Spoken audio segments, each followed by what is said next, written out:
নমস্কার। ভালো আসতে পারছো? কি বাবা, দীর্ঘ জীবন। আমাকে কি জন্য স্মরণ করেছে? হ্যাঁ, স্মরণ করেছি, কারণ আমার একমাত্র সন্তান সেরা লক্ষ্মী নারী সাদী দিব। তাই ওই দুই ভবিষ্যতে এক গরব ঠাকুর বলেছিলেন তার জন্য একটা লৌহ দ্বারা বাসর ঘর নির্মাণ করতে হবে। বাসর ঘর? হ্যাঁ, সে তো আপনার অনেক টাকা খরচ হয়ে যাবে। আমি চাপাই নগরের সাধারণ, আমার কোনো অর্থের অভাব নেই। যত অর্থের প্রয়োজন হয় আমি হাসতে হাসতে সহমত দেবো, তবু কোনো আপত্তি করবো না। তাই বলো তোমার কত টাকা চাই? সদাগর সাহেব, আপনার ঘরটা কিভাবে বানবার, কিরকম করবো? লোহার ঘর এইভাবে উঠতে হবে যেন একটা দুটো গেলে আদাস পর্যন্ত প্রবেশ নিষেধ। এই কথা শুধু তুমি না, এই পৃথিবীতে আর কেউ জানবে না। বলো তুমি পারবে? হ্যাঁ, আমি পারবো। যাও, আর কোনো কাল বিলম্ব না করে এই মুহূর্তে তুমি তোমার কাজে মনোযোগী হও। যত অর্থের প্রয়োজন হবে খাজানজি খানা থেকে তোমার ইচ্ছা মতো তুমি খরচ করবে, আর কাজ শেষ হয়ে গেলে তুমি আমায় ডাকবে। কেমন?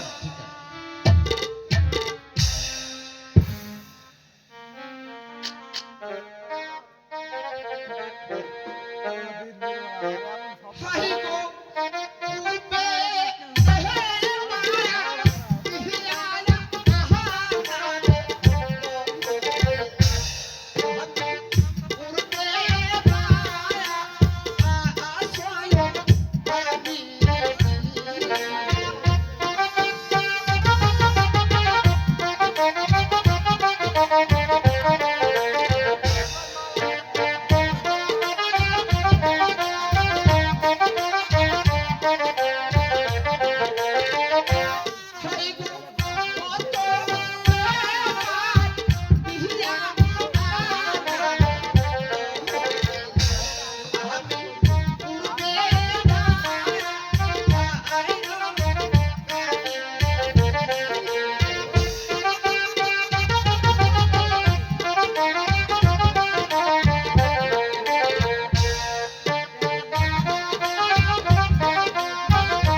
হ্যাঁ, আপনি যেভাবে বলেছেন আমি বাসর ঘর সেবে বেঁধেছি।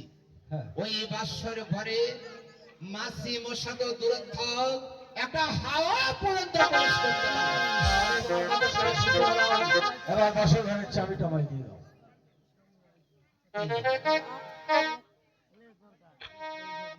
বিশু, বলেন। তোমার যত ইচ্ছে, যত অর্থ তুমি বয়ে নিয়ে যেতে পারবে, আমার খাজাঞ্চি খানা থেকে তুমি নিয়ে যেতে পারো। তোমার জন্য আমার খাজাঞ্চি খানার দ্বার উন্মুক্ত। তবে এই কথা পৃথিবী যেন আর কেউ না জানতে পায়, কেউ জানবে না। আর কেউ যেন জানতে না পায়।